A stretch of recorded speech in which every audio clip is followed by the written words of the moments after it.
Adenor Bach, o Tite, ele fez uma pré-lista para os próximos jogos da seleção contra Chile e Bolívia no fim do mês, últimas rodadas das eliminatórias.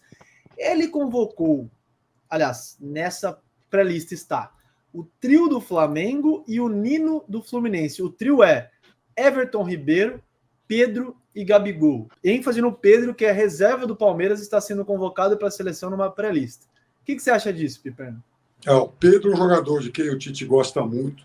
O Pedro, o Tite já falou que é o único centroavante com aquela função específica de ser um cara bom de área e tal, que ele enxerga hoje no futebol brasileiro, e é verdade. O problema do Pedro é que ele não joga. Se o Pedro, veja, eu tenho dito sempre isso em todos os programas que eu participo, que o Pedro ainda é um cara que corre por fora em busca do sonho de jogar a próxima Copa do Mundo. Se o Pedro sair do Flamengo, não estou dizendo que ele tenha que sair do Flamengo, passa a ser uma possibilidade real de convocado para a seleção brasileira. Pedro é um ótimo 9, coisa que o futebol brasileiro já não tem lá há muito tempo, pelo menos um jogador de alto nível. Você acha que é por aí, Camarão? Você tá com uma cara de quem não concorda muito com o que o Pedro falou. Tem o Nino, tem Léo Ortiz, além do Pedro e o Gabigol também. É isso. Não, acho que o Nino é um zagueiro de potencial. Acho ele mais jogador que o Léo Ortiz, por exemplo, que tinha sido chamado recentemente e tá nessa pré-lista aí também. Pré-lista também. Tá. Não, pelo menos manter a coerência, porque só faltava trocar um pelo outro, né? Você convoca um jogador para um par de jogos, né? Para uma trinca de jogos, treina 2, 3 vezes, mal tem minutos em campo e aí já descarta para chamar um outro jovem de potencial. Eu acho o Nino um zagueiro muito bom. Eu acho que ele fez uma ótima dupla com o Lucas Claro na temporada passada e retrasada com o Fluminense. Acho que é um jogador bastante interessante. Tem potencial de crescimento, mas tá longe de ser um zagueiro que vai entrar ali entre os 4, 5 que vão estar na lista final do Tite. Seria, para mim, uma grandíssima surpresa, sabe? Pensando em Copa do Mundo, né? O Everton Ribeiro tá nessa lista. O nome que mais, acho que me incomoda nisso tudo, acho que nem no Flamengo ele tá conseguindo ser o jogador que ele já foi, e tá numa pré-lista de um jogo pré-Copa do Mundo. Assim, eu acho que o Tite perdeu o fio da meada, perdeu o tempo, o time lá de fazer alguns testes. Agora é mais fechar com quem tá ali. Eventualmente vai dar uma outra rodada em alguém. Em relação ao que ele falou com o Pedro também, foi uma informação, acho que do Eric Faria, né? Porque o Tite participou recentemente de um programa de Sport TV e sinalizou, né, que, dentre outras coisas, que o ciclo dele estava fechado depois do Qatar, também só que faltava ir para mais um ciclo depois de jogar 2 Copas do Mundo, difícil imaginar. E que o Pedro, né, segundo o Eric Faria, o Pedro, ele estava no radar independentemente de qualquer coisa, de jogar no Flamengo como titular ou não, de mudar de time, o que me soa muito estranho, porque assim, cara, você não vai convocar ou bancar um Pedro na seleção brasileira se ele não estiver jogando em excelência. Se ele for um reserva com uma minutagem baixa nessa temporada, esquece, não tem como ir. Vou me apegar a uma questão de mera confiança pelo que eu acho que ele possa reproduzir, se ele for requisitado, desculpa, não cola. Ou tá jogando em alto nível, em excelência, e justifica a convocação, ou não dá para ser chamado, para mim. Acho o Tite um grandíssimo treinador. É a melhor opção para a seleção brasileira nesse instante entre os treinadores brasileiros. Acho que não dá nem para discutir isso.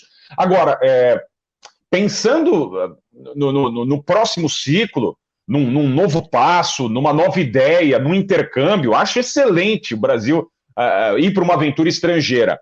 Em relação ao que o Tite pensa, não é muito diferente de 18 para cá.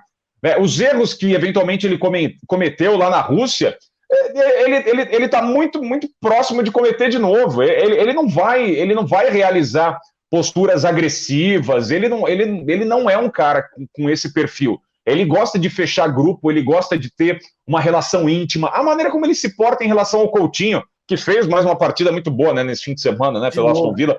De novo, o cara gosta do fish and chips, né? Como o cara gosta da mão inglesa, né, Camarão? E o Tite adora ele. E o Tite, quando fala do Coutinho, fala o quê? A chance que eu dou é a chance pro cara que eu conheço, não é pro cara que tá aí desempenhando um futebol ruim, que não conseguiu brilhar com intensidade no Bayern de Munique em termos de regularidade, que passou passou muito mal pelo Barcelona. Então o Tite aposta no Coutinho do Liverpool, no Coutinho que já foi decisivo em seleção brasileira. É nesse Coutinho que o Tite aposta numa remontada, porque tem aspectos de confiança, tem aspectos de crença na evolução do ser humano. O Tite se apega muito a isso. E vai ganhar ou perder a Copa com essa ideia. Esquece uma mudança brutal. O Tite vai jogar na estreia da Copa num 3-4-3, porque ele vai abortar a ideia de dois laterais com uma característica padrão numa linha de 4. Não. O Brasil vai ganhar ou perder a Copa com a ideia do Tite. Tem uma pré-lista para uma eliminatória contra Bolívia e Chile, em uma situação que a gente está classificado, ele chama o Everton Ribeiro. Acho que isso é sintomático, né? Isso mostra muito qual é o caminho que ele quer tomar. Talvez a grande temporada. Não, a grande temporada da vida do Tite talvez seja a temporada de 2012, né? Sim. E o Tite ele comete um ato, né? Um ato extremamente arriscado, longe do conservador, na grande partida do Corinthians, talvez da história recente, a final da Libertadores da América contra o Boca Juniors. O Tite tinha tudo para se fechar num homem de confiança, e eu faço esse recorte só para traçar um paralelo assim, e buscar essa analogia. O jogo entre Corinthians e Boca Juniors, né, a primeira final na Argentina, o fechamento daquele grupo que foi para a decisão, não teve a figura do William Bigode, porque ele não foi nem para o banco de reservas, dando espaço para o Romarinho, que vai lá e faz o gol do título, praticamente. O gol que manteve o Corinthians vivo numa situação que seria muito complicada jogar o duelo de volta num outro contexto. O Romarinho, ele tinha sido titular, né, dias antes, naquele clássico contra o Palmeiras. O Corinthians veio reserva, em que ele, né, decide o clássico contra o Palmeiras no Pacaembu, chama atenção, cai nas graças da torcida, e o William Bigode estava em baixa naquele momento. O Liedson mal, o Sheik era o Sheik de sempre, mas Danilo, o Corinthians com aquela composição padrão, não tinha um 9 de referência que passava tranquilidade e confiança. O Liedson não era o Liedson de 2011, né, que foi importantíssimo para a conquista do Campeonato Brasileiro. O Liedson da primeira fase da Libertadores da América já teve problemas. Então o Corinthians fecha aquela competição com o Tite no comando, tendo um time que não jogava na base da referência. Então tinha Ralf, Paulinho, Alex, Danilo, Jorge Henrique, Sheik. É um time que transitava. E o William Bigode foi perdendo espaço depois de 2011, né? E esse jogador, ele não entra sequer para o banco de reservas no jogo da Bombonera. Ele era um cara importante para aquele Corinthians, porque o Tite vai lá e arrisca no Romarinho.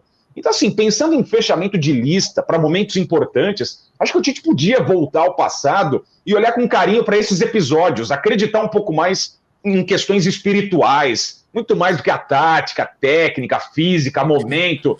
É importante acreditar em estrela. É importante acreditar em estrela. A gente precisa se consultar com a Aparecida Liberato, mudar o nome, ir para a Copa do Mundo no Catar com mais ambição. Entendeu? Também espírito Piperno, você é muito cético, você não acredita em nada. Cobrando misticidade para o técnico da seleção brasileira. Sim, o Domenech fez isso, aí o Piperno ria, porque o cara escalava aí na base da astrologia, aí, não é? Isso, e deu certo? Não deu, né? Não deu, mas foi um detalhe. Pode dar, né? Dessa vez o mundo astral pode ser outro, Seja entendeu? mais lúdico, né? Seja mais lúdico. Vamos chamar um astrônomo para dirigir a seleção brasileira logo do vez. Não pode ser uma ciência olhada com um tanto desdém, não, Piperno. Ele tem que olhar assim, ver o signo de atleta, tem que fechar nisso aí.